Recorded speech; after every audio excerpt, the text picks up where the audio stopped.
Live in Western Oregon, this is NBC 16 News at 5. It makes me nervous to have a group of children, any group, together.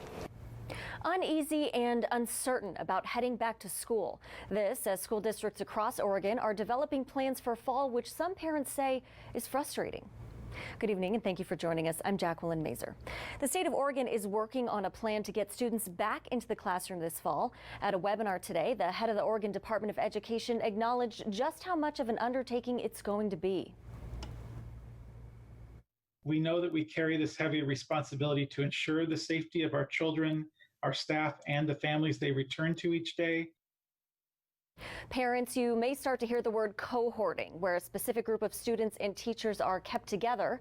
Public health says cohorting could help limit exposure. What it means is if there's an infection in that group, it can be contained to that group. You know who to contact trace in that group, and you have a much better chance of controlling and not having widespread. The director of the Oregon Health Authority says this grouping will have the biggest impact on students. Meanwhile, the state is working to get about 5 million masks from the federal government to distribute them to schools. And as the return to school deadline approaches, a growing group of Oregon teachers and parents is calling on state officials and school districts to hold off on in-person classes. They want to see a 14-day stretch with no new coronavirus cases before children head back to the classroom. Our Kelsey Christensen reports tonight. Being a parent to young kids during a pandemic is a whole other level of parenting these days, especially getting your child with sensory issues to wear a mask. So for him to have to not have it on for 6 to 7 hours, he can do it, but that's a lot to ask. Chrissy Brubaker is a mom to 2 young students in the Salem-Keizer district. She's part of a new Facebook group with more than 10,000 Oregon parents and teachers, asking state and school officials to hold off on student return until their area has no new cases of COVID-19 for 14 days. Brubaker's concern is for her vulnerable family members the kids see often and her children's well-being. We don't know, sure, my kids are healthy, strong kids, and if they get it, they probably would survive. It wouldn't be a walk in the park, but they probably would survive. But how's it going to affect them when they're 30, 40 years old? Brubaker chose online learning for her boys until she feels it's safe to return in person. In the Eugene area, parents have the same option. Both 4J and Bethel school districts have parent choice of either a hybrid model of online and in-person or just 100% remote learning. But other school districts like Junction City are still deciding what the school year will look like. Usually I have about between 24 and 28 students a year. Do you even have enough room to social distance? No. Second grade teacher Tara Cleveland says she doesn't feel comfortable going back to school just yet, and she's worried about the students if they return at the same time. A lot of our students are low income. A lot of our students are children of color. They're known to be more susceptible to this illness. The Junction City School District says it will release a plan for the new school year by August 15th. Reporting in Eugene, I'm Kelsey Christensen. All right, thanks for that report tonight, Kelsey.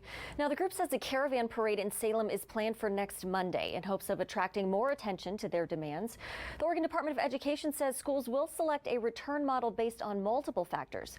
ODE and OHA will draft new criteria in the coming days to help school districts that haven't already made a decision. Now, in addition to grade school, we're learning more about how Oregon State and University of Oregon are preparing for the upcoming school year. Both universities are planning to have in-person classes of less than 50 students. Larger classes will be remote or a hybrid of both in-person and online. In the classroom, both universities are attempting to control the crowds with one-way traffic and/or dedicated entrances and exits. U of O will allow for more transition time between classes, and Oregon State is keeping students in larger classrooms. Some students will learn in very physically distanced classrooms at about anywhere from 1/3 to 50% occupancy.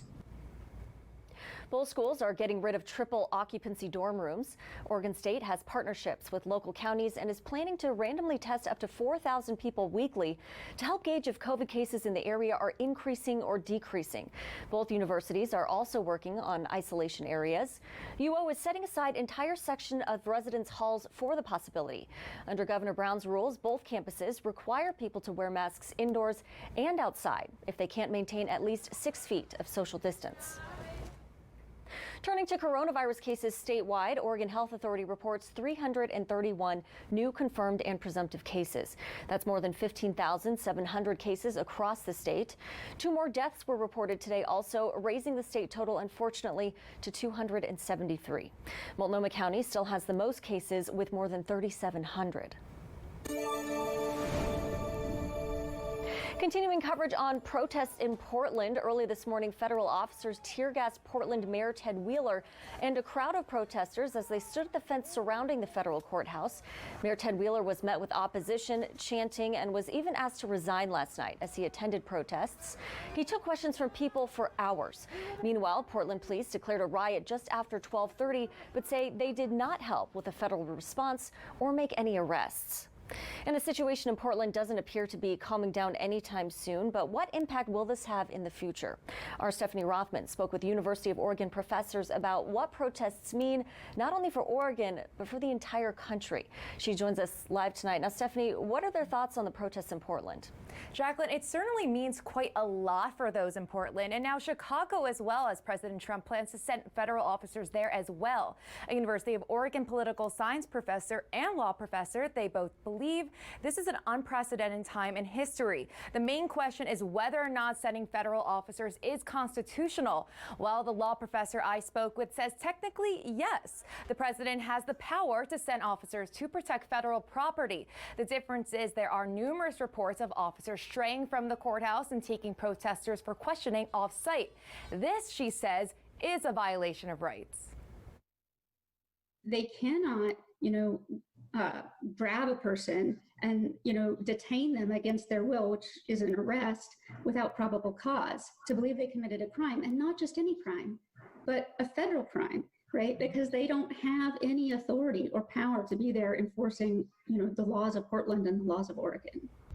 She points out that under the 10th Amendment, the states have the power to police their own way without interference from the federal government. The 10th Amendment reads, the powers not delegated to the United States by the Constitution nor prohibited by its states are reserved to the states respectively or to the people. This means going back to the founding principles that we have a separation of powers for a reason. And of course, since the federal officers stepped foot in Portland, the mayor and state attorney general have both spoken out against them. The attorney general, Ellen Rosenblum, she even files a restraining order, which is currently being discussed. I'll have more from Adam Schoen and the UO political science professor I spoke with at 5:30. He discusses the political currency this holds for President Trump. Jacqueline. Police officers should not look like the military. And, I will argue with anybody against that. It's a debate in Oregon and across the nation, police reform or defunding the police, and how the community discussion will unfold. NBC 16's Tom Adams is back at 5:30 with part 2 of his special report on the police reform question. Former police officer and current state senator James Manning of Eugene will weigh in with other experts on this debate tonight on NBC 16 News at 5:30. Well, coming up next on NBC 16 at 5, we'll be live from a new homeless shelter in downtown Eugene, what resources local teens will now be able to benefit from.